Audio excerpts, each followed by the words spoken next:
What's next? Do you ever think about that? I'm asking because I get people all the time from Generation Z and Generation X telling me the boomers are to blame and they should have known what was happening and all this stuff.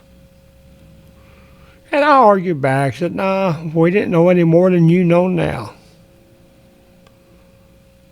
And what I've discovered over the last 22 years is that nobody understands what is happening until it has happened to them. And by then it's too late. You can't get, once you're out of the workforce, you can't seem to get back in no matter how lucky you are. Yeah, I know there's plenty of people that believe there's plenty of jobs out there. I can prove to you a first grade math, there's not plenty of jobs out there. But you're not going to listen, so why waste my time? So anyway, I read a story the other day. A lady apparently in a nursing home owned her own house. Missed some kind of tax payment back during the COVID years. It's a paperwork mess up's what it was, from what I understand. They took her house and sold it at auction. That's an extreme case, but it's happening. And you got a lot of people that are moving into vans, converting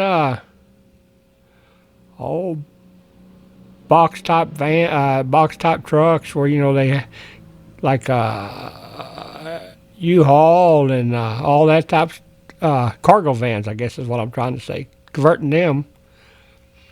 I've seen them convert cargo trailers. I myself, since I got forced out back around 2003, I've lived in about, 10 or 15 of them Dirksen type shed buildings. 12 by 28, single guy can halfway live in it. Not too bad. But the thing is, at the same time you're doing that,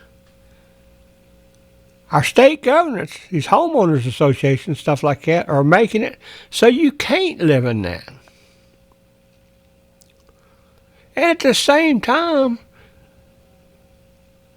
they're bitching about the homeless.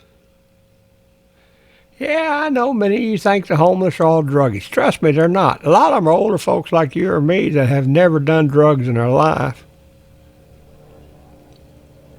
Just can't afford to pay the rent no more. Pay the mortgage no more. So where do you go? Well, you end up on the streets. One way or another, you end up on the streets. Whether it be in a garage like I got, or a little Dirksen-style building, or you're living out of a van, or cargo containers. I've seen a lot of nice looking cargo containers made up over the years out of necessity. But at the same time, the government is making it so you can't do that stuff. Which means the odds are against you. Now, if you're fortunate and you're lucky, you'll make it. At least I pray you do. I think I'm okay where I'm at as long as I keep my house rented. But a lot of people aren't so fortunate. And now, a lot of them are surviving on their Social Security and food stamps. But you got our senators like Cornyn who say, you're not going to get no Medicaid or nothing if you don't go out and find a job. Well, the problem is they've sent our jobs overseas and they've made imported workers to take our jobs here at home, leaving us with no jobs and nowhere to turn. And when we try to prove the math, they won't listen to it. They won't discuss it with us because we're just little folks. So where do we go from here? I mean, what's it going to take to get it back to where we put people first? Not our businesses, not these goddamn politicians. I'm talking about people. Remember them mom and pop stores we used to have everywhere? All them big corporations and box stores like Walmart and Home Depot and all them, they drove them out of business.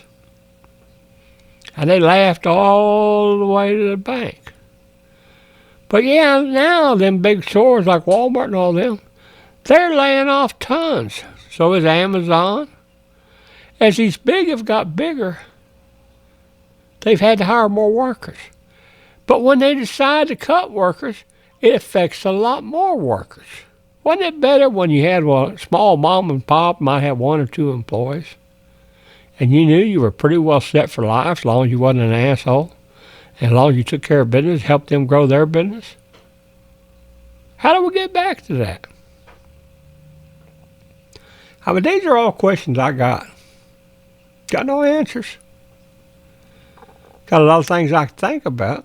More than willing to discuss any of them with you.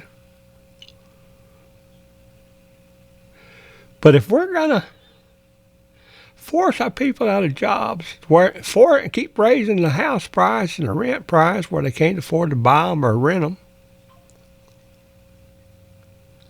we're forcing them into a corner where they've got to live out of a car, or they got to live out of a shed. They got to have some way to live, man. And then if you're going to go out and make it illegal for them to live, it's not their fault. Your government is the one that created that mess. What is our plan? Where do we go next? That's what I want to know.